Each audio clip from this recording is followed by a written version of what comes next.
Hello! Welcome to Slate Money, your guide to the business and finance news of the week. I'm Felix Salmon of Axios. I'm here with Elizabeth Spiers of the New York Times and elsewhere. Hello. Hello. I'm here with Emily Peck of Axios. Hi. Hi. And we are going to talk about Javier Milei, the Argentine chaos agent, anarcho-capitalist, presidential candidate, economist guy, and his hair. We are going to talk about Martin Guenberg, who's the chair of the FDIC, and how he wants to make the banks safer. We are going to talk about Rayo's pasta sauce and how valuable it is and how that all happened over the course of the pandemic. And we have a Slate Plus segment on holiday months at the supermarket. Why are we buying Halloween candies in July? What's happening? We will answer all of your questions. It's a fun one this week. You should listen. It's all coming up on Slate Money.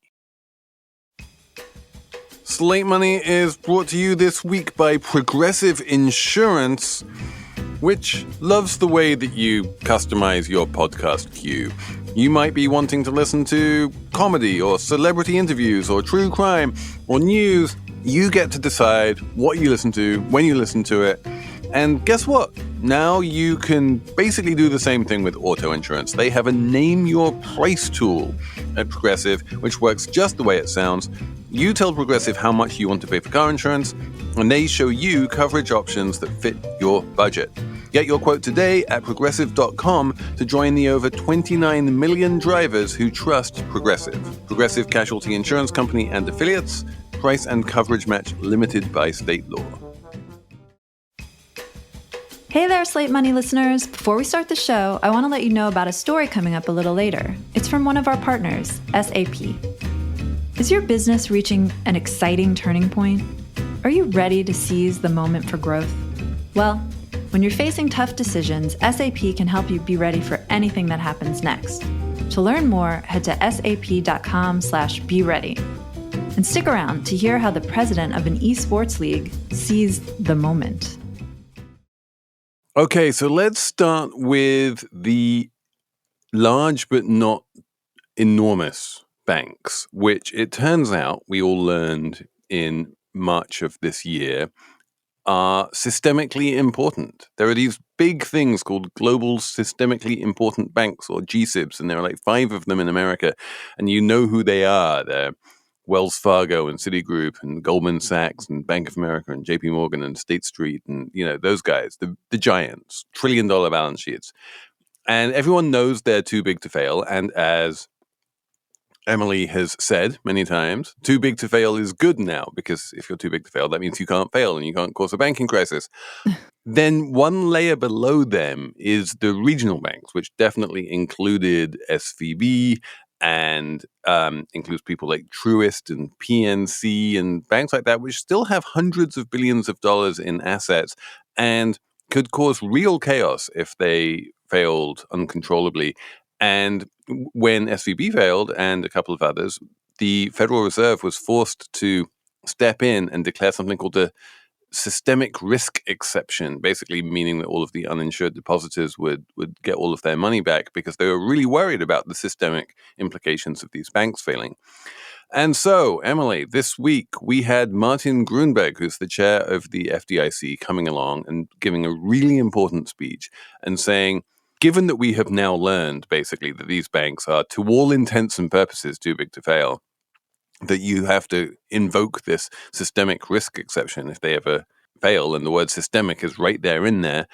Shouldn't we be treating them more like too big to fail banks? And shouldn't we be like imposing more conditions on them and existing? Is that more or less what he said?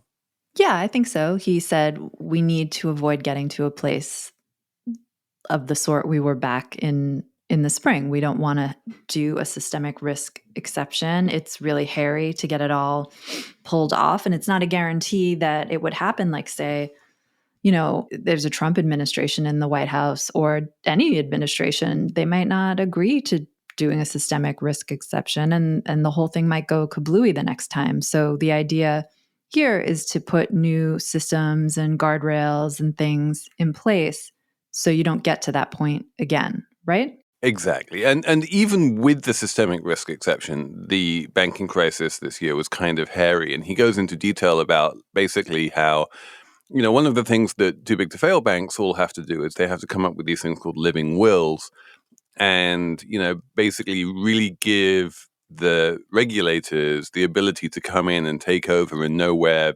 everything is and be able to communicate and know who the key employees are and all of that kind of stuff.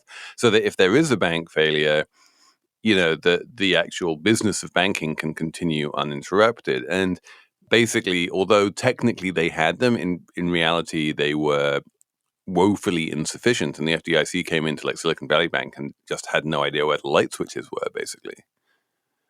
Yeah, and I think Signature Bank had not yet filed their first one of those. So when they failed, it was, chaos. The question I have is, I guess we should say what Guenberg is proposing to do. You already mentioned the living wills, and he's proposing that banks issue long-term debt or bonds to sort of make them more resilient when they're doing badly and to keep them on their toes more because there'll be like a new class of investors kind of watching them. But I sort of wonder if what he's proposing is enough and if it actually addresses what went wrong in the spring. So there's two really good questions. And if you talk to someone like Anat Admati at Stanford, who's, very big on just forcing all banks to have much more capital than they do, she'll say, no, this isn't enough. And the only real solution here is to just force all banks to have much more capital than they do. But that's not really on the cards. No one thinks that's realistic for various sort of political reasons. And also just because on some level, I'm not sure that making sure that no bank ever fails is necessarily top of the list of things that governments should be doing. I think making sure that banks can fail without causing a crisis is important, but it's better that they should be able to fail. And I really, really like this idea of forcing them to issue bonds. And to be honest, it kind of came as a surprise to me to learn that you had these huge banks, Silicon Valley Bank and Signature Bank and Silvergate and various other ones, including like PNC and Truist and these other regional banks, who have almost nothing in the way of long-term bonds outstanding.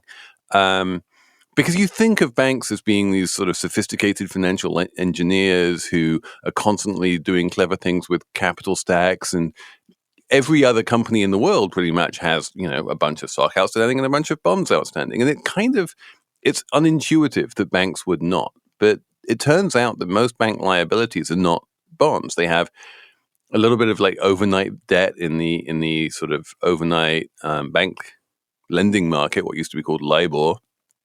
And then they have a lot of deposits, right? Those are that's their main source of liabilities, is they just owe money to their depositors. And they don't really have much in the way of bonds. And it turns out that if they do, and especially if they're long-term bonds, that solves a huge number of problems at one stroke. It's a really efficient and elegant way of solving a bunch of these problems. I don't really understand why. Maybe you can explain why bonds are such a panacea. Why are they a panacea? Well, I know it's really weird. I'm the guy who's this isn't going to be a panacea. And now I'm the guy coming out and saying, you know what? This kind of looks like a panacea. This cures everything. So let's go down the list of things that a bond does. The first thing a bond does is it's not what's known as loss absorbing equity, because it's not equity, but it basically acts a little bit like that when a bank fails.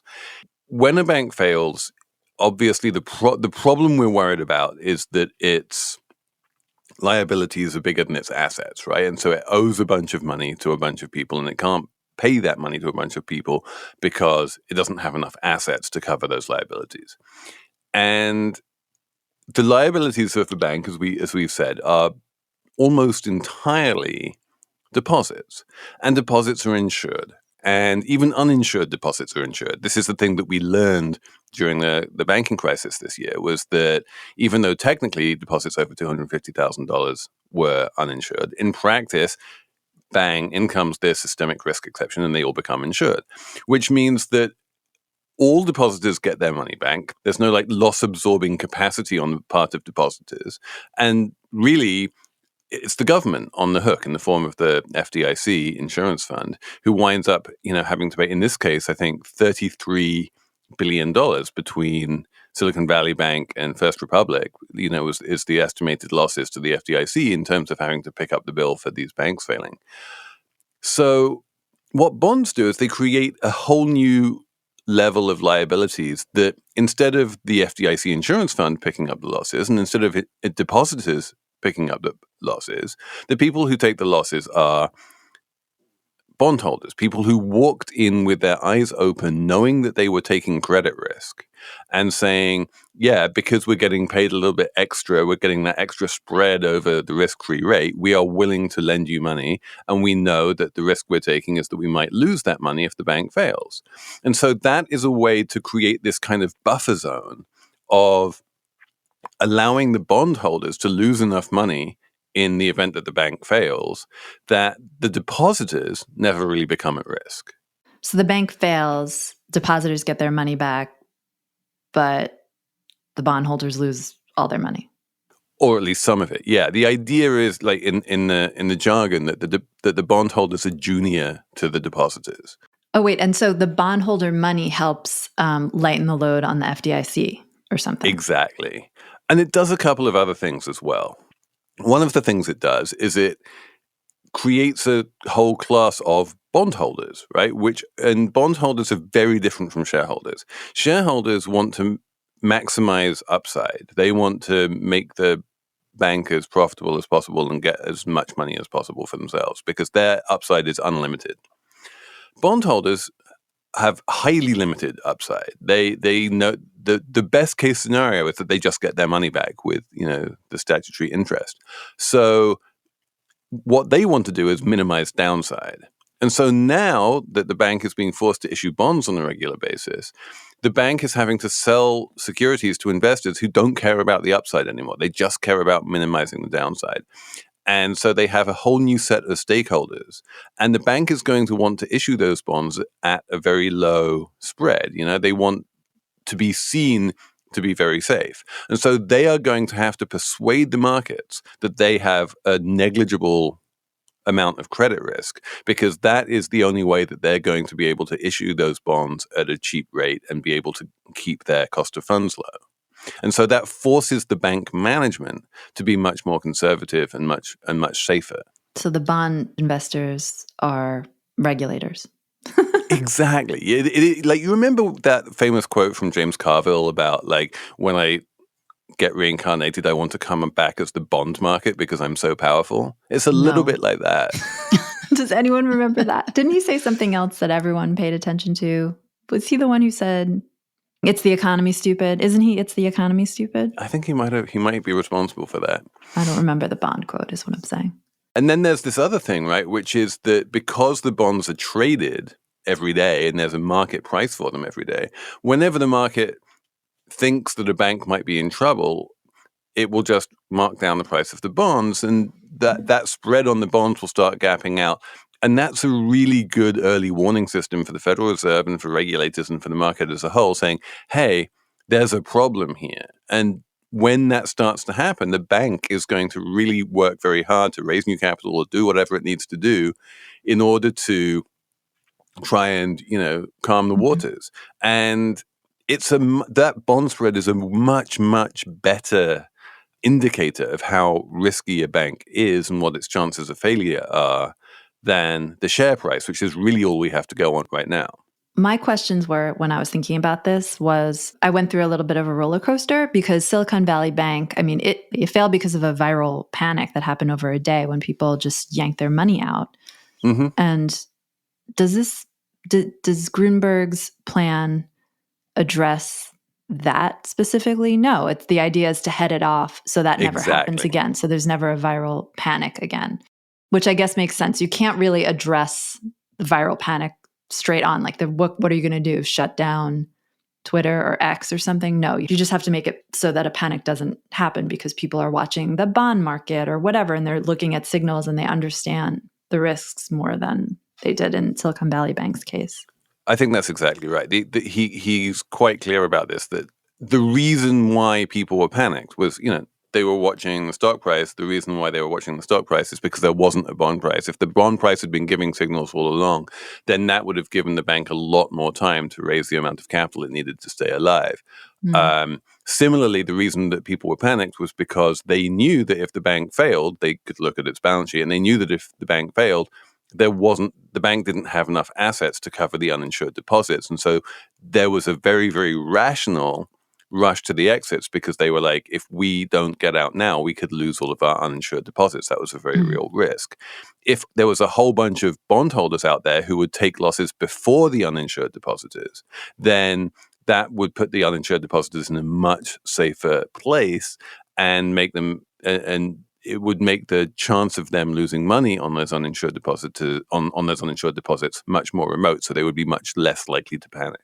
What's interesting now is that the sector of the regional bank sector, these mid-sized banks really aren't doing very well. But I don't think that anyone's really worried about another banking crisis. Like they just seem to be kind of ambling along, not doing I mean, very that's well. fine, right? I mean, this is what banks are supposed to do at this point in the interest rate cycle. You know, that they find it difficult to lend because interest rates are so high because the Fed has raised interest rates. And you know, their assets have gone down in value because interest rates have gone so high. And so they're facing struggles, and banks do face struggles at this point in the cycle. But the idea is if you have long-term bonds that are like, 10, 20 years in maturity, if you have permanent equity, which is what stock is, then those investors in that stock and in those bonds are looking over, a full cycle. They're looking 10 years ahead.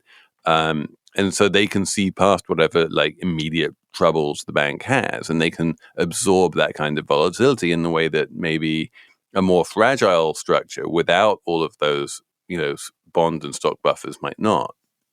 Right. And you don't want a fragile structure and a fragile banking sector where there's like rolling crises that can kind of play havoc on the economy and make life harder for actual real people. There's one other intriguing line in the Guenberg speech, which no one entirely knows what it means, but he's saying that if you have bonds, that opens up a new option. In like, if you have a bank failure, maybe you don't need to sell that bank at all. Like the way the FDIC works is that if a bank fails, the FDIC takes it over and then it sells that bank, nearly always in whole, but sometimes in parts, to various other banks. And he's saying, well, maybe you might not need to do that.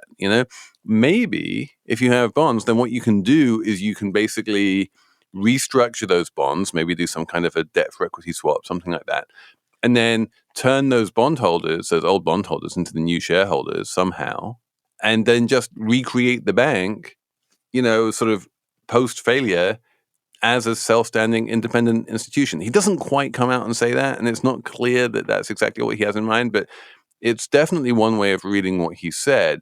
And it does basically, and what he's very clear about is that what he's doing is he's giving himself more options in the event of a bank resolution. When the bank becomes owned by the FDIC at that point has more options of what to do with the bank if the bank has these outstanding bonds. And just more options is always better. Yeah, he also says that it opens up the possibility of being able to break up the banks and sell parts of it to acquirers instead of having to do a full acquisition by one institution. Well, I mean, that's the bit which I don't understand, right? They've always had that option. And I don't really understand why the existence of bonds makes it any easier to break up a bank and sell it off in parts rather than doing it all in one fell swoop. Like, do you understand that? I sort of assumed that it was a function of, timing, so that you wouldn't have to, if a bank fails on Friday, do a weekend fire sale. The bond structure, combined with the other thing that he's proposing, which is a more fulsome resolution plan that banks would have to file, I think that explicitly details what assets can be potentially sold off. I sort of assumed that those two things were working in concert, and it wasn't just a function of long-term debt. Well, yeah, but does the long-term debt help at all? Like, how does it work in concert? And of course, it did take them a few weeks to sell off Silicon Valley Bank. He didn't manage to do that over the course of a weekend. So like that's already something that they can do and do. And I think they did sell off Silicon Valley Bank kind of in parts. So they certainly have bits of it left over that they haven't sold yet. Well, that's TBD then, I suppose. We don't know. Yeah, I mean, it's a bit, maybe like when we see this, fleshed out proposal, this is just a very high level picture of what he wants to do. But there will soon be like an official draft, rulemaking, which will go out for a comment period and all of that kind of thing. And maybe when we see that, we'll see what he has in mind on this. But I do like the idea that there are more options and that there's like a bunch of different mechanisms making banks safer. And that ideally we won't have any more of these bank crises, which would be a good thing. Yeah. I mean, and that's been the trend, kind of. Less bank crises. Like if you go back over 100 years, it was once the norm in the United States for banks to fail all the time. Exactly. Like people were in the habit of like running to get their money out, like that was how it worked. And then the FDIC existed. Go watch, the It's a Wonderful Life episode of Slate Money, or listen to it rather. Right. I mean, it's kind of remarkable how much more stable the sector is than how it was. I know it's a long time and we're all used to it and spoiled by it, but it is really remarkable. And it's not that long since a GSIB failed. We actually had a too big to fail bank fail in the form of Credit Suisse. And, it was messy, but ultimately the systemic implications of that failure were surprisingly slim. Like, the sun rose the following morning, and we certainly didn't have some kind of Lehman Brothers moment where there was a major crisis as a result. We have other crises. I'll get it right one day. We have other crises to focus on in this world. The banks can just get it together. They're boring. They're supposed to be boring. Next week, we'll do a whole episode on all of the other crises facing the planet. All of them. All of them. Literally all of them. Every single one. But for the time being, it looks like maybe banking crises won't be one of them. Yay. Okay, so let's take a break and then talk about pasta sauce, people. Slate Money is sponsored this week by Factor. It is a hot, sultry summer, and you do not want to be slaving away in the kitchen. You want wholesome, convenient meals to support sunny, active days, and you don't want to be cooking them. Factor, America's #1 ready-to-eat meal kit, can help you fuel up fast with flavorful and nutritious ready-to-eat meals delivered straight to your door. You'll save time, eat well, and stay on track reaching your goals. They have delicious, flavor-packed options. They accommodate every conceivable food restriction. They have keto, they have calorie smart, they have vegan, they have veggie, they have protein plus. They're prepared by chefs, they're approved by dietitians, and best of all you need to do is just put them in the microwave and they're ready. They're so easy, they're so convenient, they're ready in just 2 minutes, no prep, no mess. This summer, get Factor and enjoy eating well without the hassle. Head to factormeals.com/SlateMoney50 and use Slate Money 50 to get 50% off. That's code SlateMoney50 at factormeals.com/SlateMoney50 to get 50% off. This podcast is brought to you by Slate Studios and SAP. How do you know when to seize the moment for growth? When your opportunity arrives, you need to be ready. From expanding into new markets to hiring, business leaders face so many tough decisions. My name is Brendan Donahue, president of the NBA 2K League. The NBA 2K League is a professional esport run by the NBA and 2K, where we take 30 million people who play the game of NBA 2K and we find the best 125 in the world to compete in our league. In March of 2020, the start of the pandemic spurred the league to take steps it never imagined. And with SAP tools, they knew they were ready. We could have postponed our season like a lot of other sports leagues did. We decided to seize the moment. We created a competition that could be done virtually. We had the NBA 2K League on major sports networks for 17 weeks. That moment gave us a chance to talk to a mass audience across the world. So the majority of our fans, less than 1%, will ever step foot in an NBA arena to watch a game live. But you have this significant fandom and excitement for the game, and so that's really where we think we play a role. Our first season We had 650,000 people watch our finals in season 1. Now our finals this past year, we had 2.2 million people watching. NBA 2K League seized the moment for growth. Will you? Head to sap.com/be ready to learn more.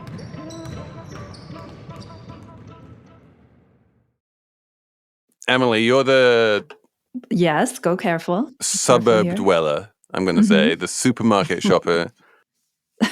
Tell me, are you a connoisseur of Rayo's pasta sauce? Felix, I'm not. We're about to talk about this big deal that happened recently where Campbell's bought the food company that makes Rayo's pasta sauce. They paid $2.7 billion, which is like a lot of money for spaghetti sauce in a jar. But apparently it's worth it because Rayo's is the best pasta sauce, according to our producer, Patrick Fort, and the Washington Post, and I guess a lot of and the Wall Street Journal. And the Wall Street Journal. But to answer your question, I don't use jarred pasta sauce because you are a true earthy child of the planet and you make your own pasta sauce. God damn it! It's so easy. I don't make it from tomatoes usually. You just buy a can of crushed tomatoes or whole tomatoes or whatever. It doesn't even take that long. Anyway, judgment to anyone who uses a jarred sauce. It turns out that Rayo's pasta sauce is made to very high quality standards in Sicily, I believe, from very specific Sicilian tomatoes that are cooked incredibly carefully and very well. And it is all natural ingredients, and there's no sort of random additions of canola oil or anything like that. And it is significantly more expensive than most other jarred pasta sauces. But when we're talking significantly more expensive, we're talking about the difference between like $4 and $8. This is the kind of everyday luxury that people can actually afford. And the great success of this brand has been to basically go to people and say, you can afford this. Why don't you just pay that extra $4 and get an actually better pasta sauce, while at the same time going to the supermarkets and the grocery stores and saying, you should really be pushing the Rayos because you make more profit on a single jar of Rayos than you do in revenue on any of the other brands. Incredible. That was an incredible detail in the Wall Street Journal story, I thought. Elizabeth, have you tried Rayo's pasta sauce? Yes, I'm just going to assume I buy luxury jarred pasta sauce occasionally.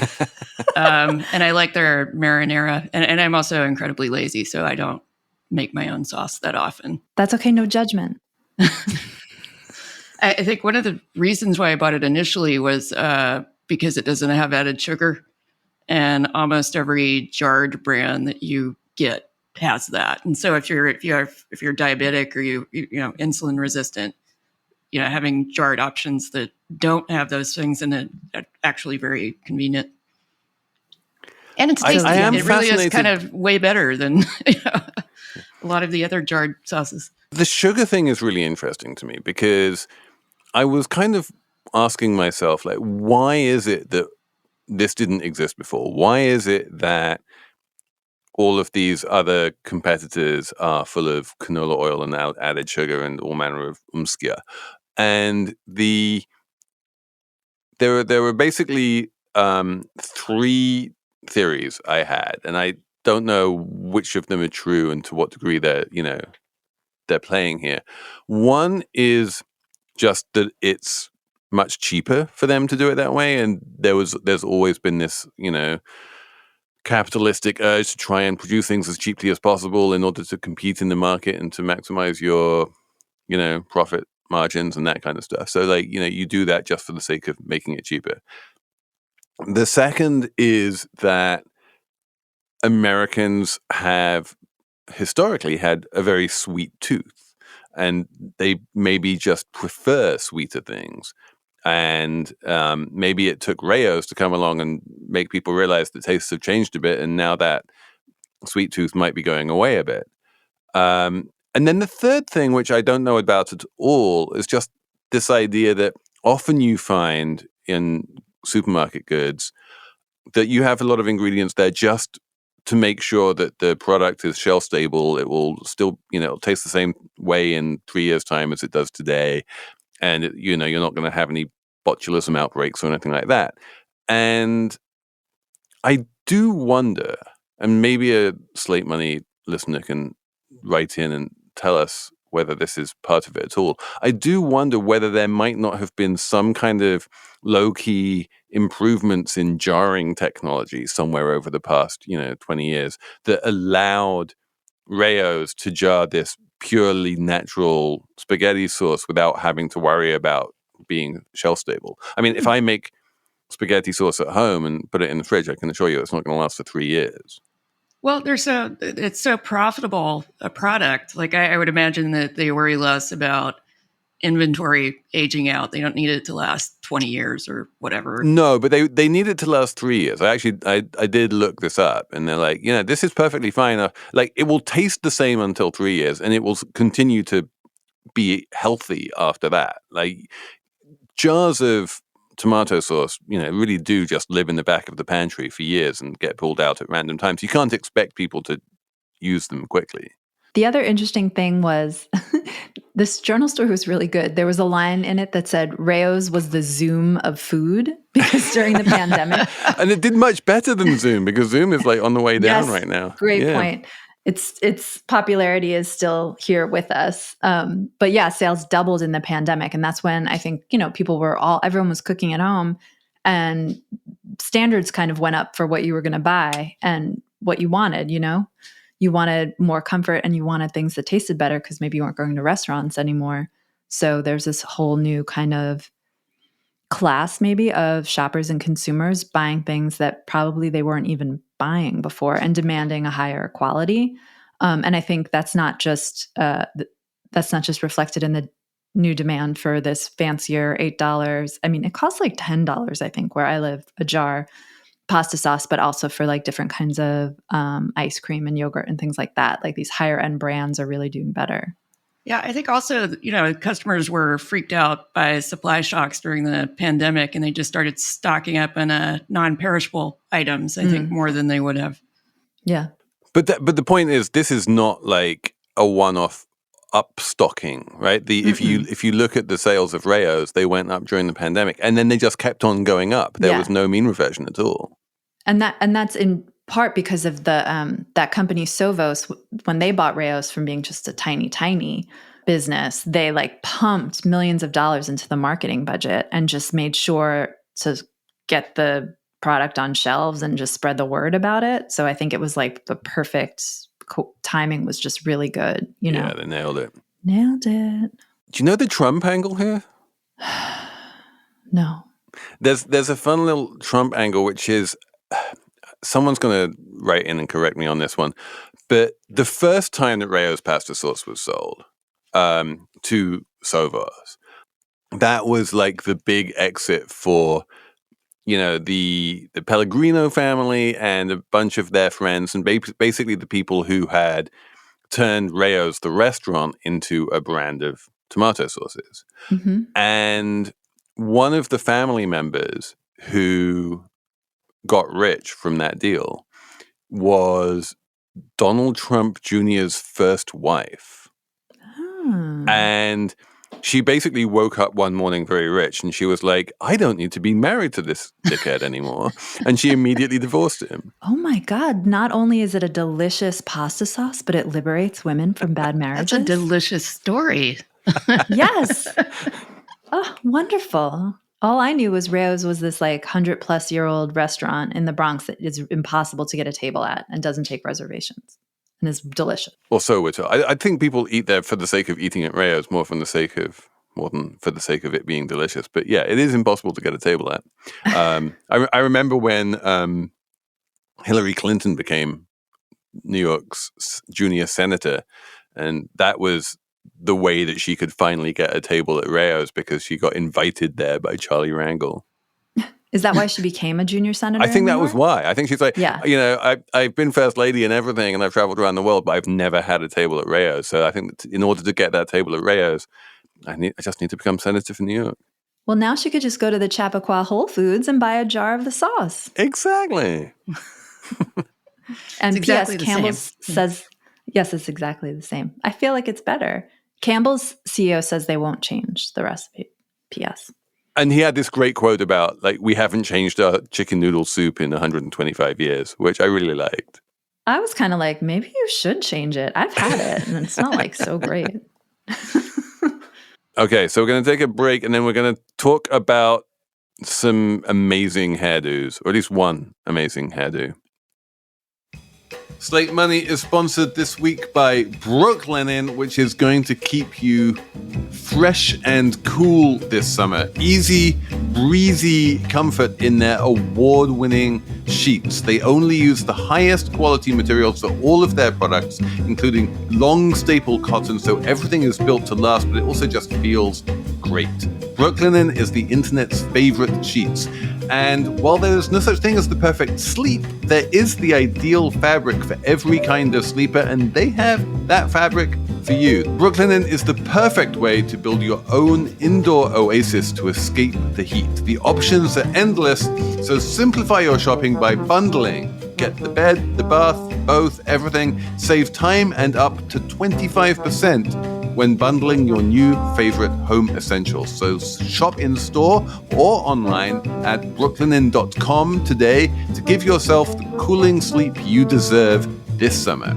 Use promo code SLATEMONEY for $20 off your online purchase of $100 or more, plus free shipping on brooklinen.com. That's BROOKLINEN.com. Use promo code SLATEMONEY for $20 off, plus free shipping. At the end of your first year, Discover credit cards automatically double all the cash back you've earned. That's right. Everything you earned doubled. All the cash back from eating at your favorite soup dumpling restaurant doubled. All the cash back from that trip where you sorta learned to snowboard also doubled. And the best part? You don't have to do anything ridiculous to get it. Nope. Discover does it automatically. Seriously though, see terms and check it out for yourself at discover.com/match. This episode is brought to you by Bank of America. If you own or operate a business, whether it's a local operation or a global corporation, partnering with Bank of America could be your smartest move. By teaming with Bank of America, you'll enjoy exclusive digital tools, award-winning insights, and business solutions so powerful you'll make every move matter. Position your business to capitalize on opportunity in a moment's notice. Visit bankofamerica.com/banking for business to learn more. What would you like the power to do? Bank of America N.A. Copyright 2023. Elizabeth, on a scale of 1 to 10, how would you rank Javier Milei's hair? What's the context in terms of height or multiple directions it goes in? It's when we were talking about this yesterday, Felix had trouble believing that Milei was an economist, and possibly because he looks like a Neil Diamond impersonator. But his hair is amazing, and it exists at an altitude that I don't think I've ever seen on a politician before. So we're talking about... Who are we talking about, Emily? Yes. So we're talking about a man named Javier Milei. He's a 52-year-old economist, and we're talking about him because he just won a presidential primary in Argentina. And there's plenty to say about Argentina and Argentina's economy. But first, we want to talk about this guy's hair because it is wild. Jacob Gallagher in the Journal described it as, he said, it looks like a musk ox crossbred with Ozzy Osbourne. It's just like, kind of like gives me Rod Stewart from the 70s vibes also, but different. It looks like a wind pushed his hair forward, like the blow dryer was coming from behind and just kind of like blew it out from the, you know what I mean? From back to front. But then he's also got these like sideburns running down the middle of his cheeks. Gotta go Google if you're listening. It's a very impressive do. And he inevitably, when it comes to hair like this, is, extreme right winger. He is definitely in line with Boris Johnson, who was also famous for his crazy hair, and indeed Donald Trump, who was, also one of these people who travels with a very specific hairstylist and doesn't let anyone else touch his hair and is very weird about his hair. There was this quote, I can't remember where I saw it, where someone explained that if you're a male, middle-aged white guy politician, you do this thing of just wearing dark suits and white shirts and ties, and all of these politicians kind of look the same. And your hair is the one way that you can stand out and present as being wild and different and unorthodox. Yes, it's like a plant coming out of the crack in the sidewalk. Like everything's tamped down, but something has to grow and grow big and wild and nonconformist, and it's the hair. I mean, come to think, like Reagan had pretty impressive hair as well. But it's. I have to say, if you look at the politicians with the best hair, they're all on the right. Yeah, that's what the piece that we read for the show definitely said, and had experts quoted saying it. Which sort of makes you wonder if the products and the hair dye are just leaching into the brain somehow. Well, we should, I guess, explain a little bit about what makes this man with the hair in Argentina a nonconformist, right? He hates the country's Federal Reserve Bank. He wants to abolish it. The central bank. He wants to abolish the central bank. In fact, he wants to abolish the entire currency. Yep. Get rid of the currency. Just bring the dollar to Argentina. He's basically an ultra-libertarian. He had this very beloved dog named Conan, which gives you an idea of his politics right there. And when Conan died, he cloned the dog, because that's what people do these days, whether you're Javier Milei or Barbara Streisand. And he now has 5 mini Conans, one of whom is also called Conan for continuity purposes. And all of the other ones are named after libertarian economists. So there's Milton after Milton Friedman. There's Murray after Murray Rothbard. And then there's 2 dogs named after Robert Lucas. There's Robert and Lucas. So that's, it's basically take that Milton Friedman idea of just get the government out of as much of the economy as you can possibly do, abolish entire ministries, and let the market take care of things, because, whatever problems there are with the market, they'll be tiny compared to the kind of problems that Argentine governments have managed to create over the course of the past, call it 140 years. Yeah, Argentina is in rough shape. So inflation over the past year is 113%. That seems bad. I am literally old enough to remember when I used to go down there and there was, a currency board and the peso was 1-to-1. And then it devalued and I went down there and there were 3 pesos to the dollar. And I'm like, whoa, everything is so cheap now. This is amazing. And I bought some great leather goods and stuff at 3 pesos to the dollar. Now the sort of unofficial black market exchange rate is 710 pesos to the dollar. It's 7 pesos doesn't even buy you a single US penny. So that seems bad. How much worse could this guy make it? Right? And you're absolutely right about that. And this is one of the things, if you look at the sell side research about Argentina from the banks, markets did fall a bit when he won the primary, because it's like chaos, he's just a complete chaos agent. But they don't kind of hate his policies, especially once you realize that he doesn't really have a political party behind him. And whenever anyone runs on his party, they do really badly. It's really just him. He could well win the presidency, but he won't have a party in Congress who can pass laws. And so, given the constraint of if he wants to do anything, he's going to need to, pass legislation, or at least get a referendum through and get a majority of the country. And he suddenly didn't get a majority of the vote in the primary. There are sort of checks and balance constraints on what he can do. And people are saying, well, he might well actually be a better president than the people who are just effectively, quote unquote, borrowing money from the central bank to cover the government spending. And everyone knows that those loans will never get paid back. And so it just becomes monetized, and hence the, hyperinflation. Do you know what he could do unilaterally if he got elected? Well, a little bit like the US president, he has a lot of leeway in terms of foreign policy. So he says he wants to leave Mercosur, which is the, trade bloc with Chile and Brazil and Uruguay. So that could be disruptive. But yeah, it's not clear, I think is the answer. It's not clear how much of a mandate he would have and how much he'd be able to push through. Would he be able to dollarize the entire economy? I mean, he would really have control of the central bank. He would have control of the finance ministry. So, it's your Argentine presidents they do have real power. Is there an example of a country that's gotten rid of its own currency and just went to dollars? Ecuador is a good one. And that turned out okay? I mean, I think it would be a stretch to say that Ecuador has turned out okay. They just had a presidential candidate get assassinated. Right. But that has nothing to do with the dollar. Probably not because of the dollar. Yeah. But yeah, no, basically what happens is that you lose an important part of what it means to be a sovereign nation.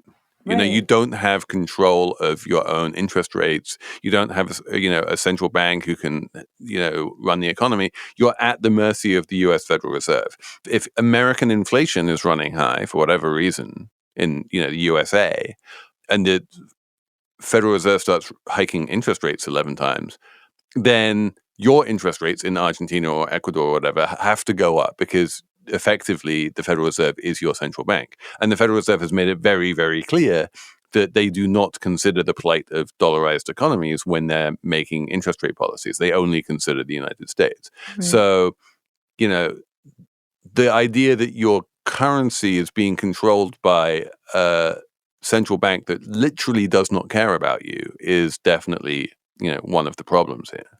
And definitely, Argentina's kind of been there, done that, right? I mean, they used to, like you said, they used to have their currency pegged to the dollar, and they didn't have. It kind of worked until it didn't. It was quite a popular and successful policy. They didn't quite dollarize. They didn't move $2. They kept the peso, but they just made sure that every peso was backed by a dollar in what they called a currency board. And then they had this. Another right-wing politician with good hair, this guy, Domingo Carvalho, was the finance minister who just basically said, yeah, this isn't working anymore because they had this terrible recession, soaring unemployment, and they just really needed to devalue. And so they did, and that was the end of that. So I guess one of the things about dollarizing is you cannot devalue because you don't have a currency to devalue anymore. Even less control. It doesn't solve the bigger sort of endemic problems of what happens if your industry just isn't globally competitive. But it's not like the US is really unique in that our central bank, they can kind of do what they want and we're okay. Whereas other countries, even if they have central banks that can tinker with interest rates and things like that, they're still kind of at the mercy of the dollar and the broader financial system, right? You know what I mean?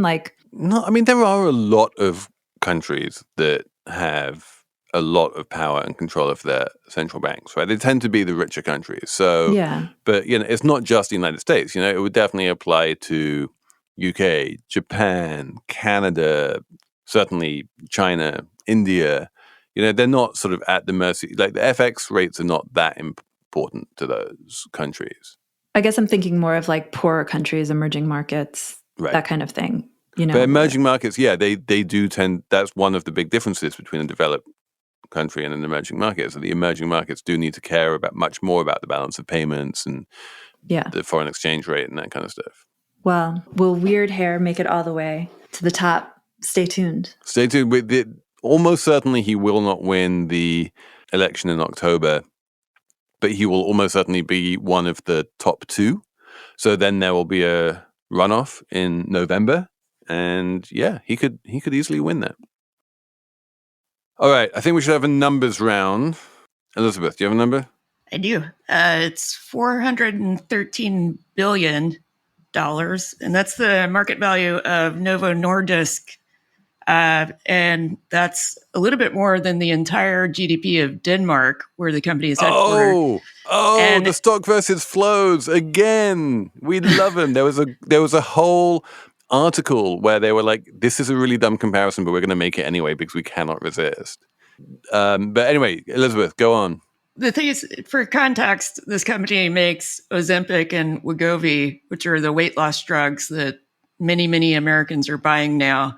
And there's so much American demand that this is actually having some ripple effects on the Danish economy.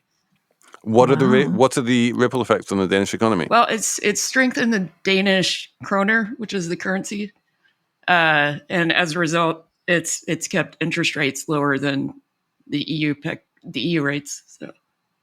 So the weight loss drug is fattening the Danish economy. Is that what you're saying? Basically, yes. So there are shares that trade, and I own a share in Novo Nordisk, and I sell it to someone else at a profit, and I get a bunch of money. The idea is that like I'm Danish, and I'm taking my profits in Danish kroner, and so when I'm selling those shares, there's demand for Danish kroner from the person who wants to buy the shares, and that demand for Danish kroner is strengthened the currency. Is that the mechanism?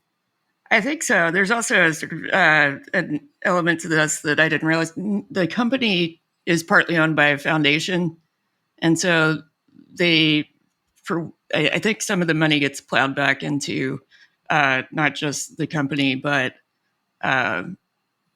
public goods in a way, or public infrastructure. When you say the money, do you mean like the Novo Nordisk dividends? Have they gone up? Actually, just scratch that because I'm not sure. I would need to check that. You're going too deep on this one, Felix. Sorry, she doesn't know. I am mildly, obsessed by Novo Nordisk, which, by the way, we should make clear is mainly a diabetes company. Like, the increase in share prices because people are really excited about, oh my God, it's going to make so much money from Wegovy, but for the time being, it's still the overwhelming majority of its revenues are still its core diabetes drugs. That can't last forever. These drugs are blockbuster. Like this is like change. These drugs are changing everything. They're changing. Seems like. Emily, what's your number? Okay, my number is 59%. 59% is the share of Generation Z who watches TV or streaming with the subtitles on. And that's from a survey conducted last fall. And this is interesting to me because everyone watches TV and streaming with the subtitles on now, and movies too. And the kids today, they just read TV and they read movies, and they like it. And partly this is because today's TVs and iPhones and iPads, the way people watch content, the sound just isn't that good. Like they didn't care about the sound as much. There's a great piece in the Times by Brian X. Chen that kind of goes into like where the speakers are situated on big TVs now, and like you should buy like a sound bar or whatever.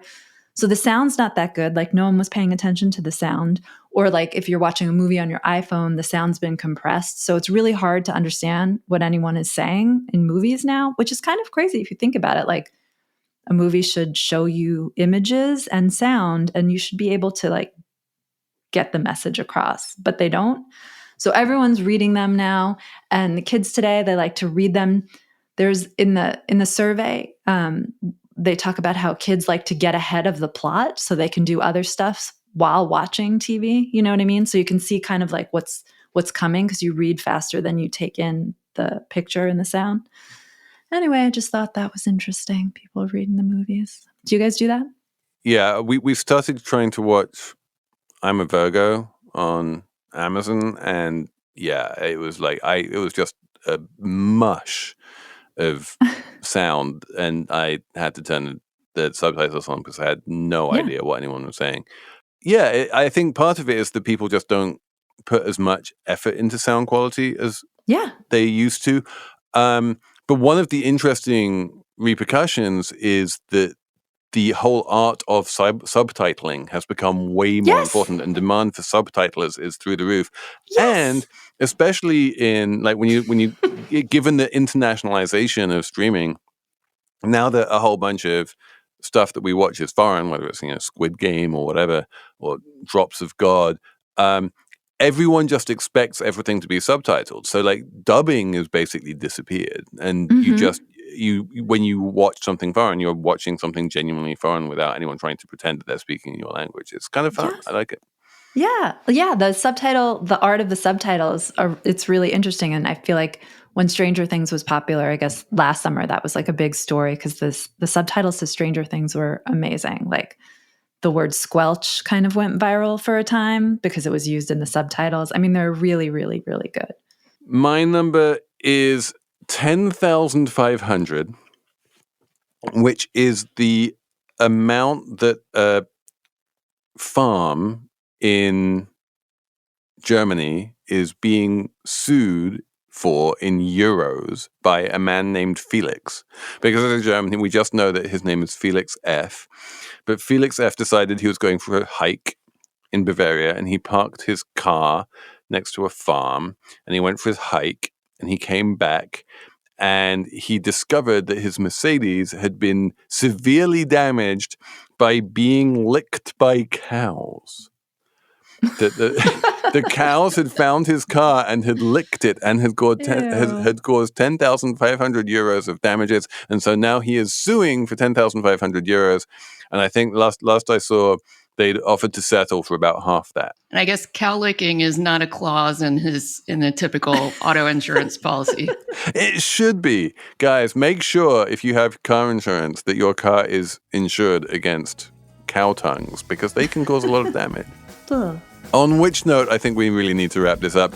Thanks for listening to Slate Money. Thanks for being a Slate Plus member. If you are, we're going to have a Slate Plus segment on retail creep.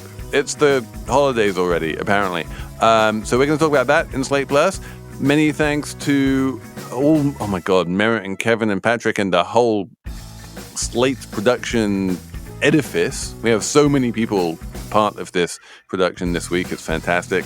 And we will be back on Monday with Yopoka Yibo talking about her book, Anansi's Gold, as part of the Slate Money Criminals miniseries.